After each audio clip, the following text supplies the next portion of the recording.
జగిత్యాల జిల్లా రైతు ఐక్యవేదిక వారు పిలుపునిచ్చిన రాష్ట్ర అసెంబ్లీ ముట్టడికి కార్యక్రమానికి మేము తరలి వెళ్తూ ఉంటే ఇక్కడ స్థానిక పోలీసులు ఎక్కడికక్కడ మమ్మల్ని అక్రమ అరెస్టులు చేయడం జరిగింది.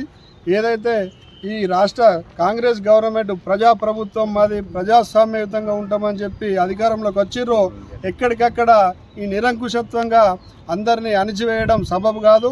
రైతుల్ని అణిచివేయడం అంటే వాళ్ళ ప్రభుత్వాన్ని వాళ్ళు కూల్చుకోవడం మాత్రమే మేము తెలియజేస్తూ ఉన్నాం. ఏదైతే రైతులకు 100% రుణమాఫీ చేసినామని చెప్పి నిండు అసెంబ్లీ సాక్షిగా అబద్ధాలు పలికిండో రాష్ట్ర మంత్రివర్యులు ముఖ్యమంత్రి గారు రైతులందరికీ బేషరతుగా క్షమాపణ చెప్పి గతంలో మీరు ఎలక్షన్లలో ప్రకటించిన వీడియోలు అందరి దగ్గర ఉన్నాయి, సోషల్ మీడియాలో వైరల్ అవుతూ ఉన్నాయి.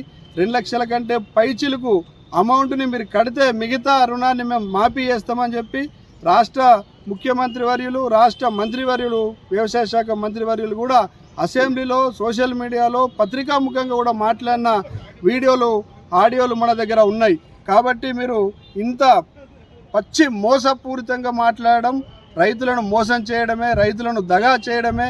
ఏదైతే రైతులు కాంగ్రెస్ని గెలిపిస్తే మాకు రుణమాఫీ వస్తుంది, 2 లక్షల రుణమాఫీ వస్తుంది, 12,000 రైతు భరోసా వస్తుంది అని చెప్పి నమ్మిన సర్కారులు గత గవర్నమెంట్ల పరిస్థితి ఏమైందో మీకు తెలుసు, మీరే చెప్పినారు. కాబట్టి ఈరోజు రైతు ఉద్యమాలను అణచివేయడం సబబు కాదు.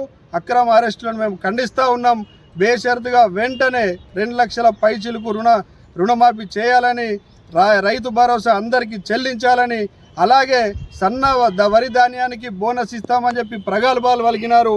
అందరికి ఇచ్చినామని చెప్పారు కానీ ఇంకా చాలా గ్రామాలలో ఇంకా 20% రైతులకు రైతు బోనస్ రాలేదు.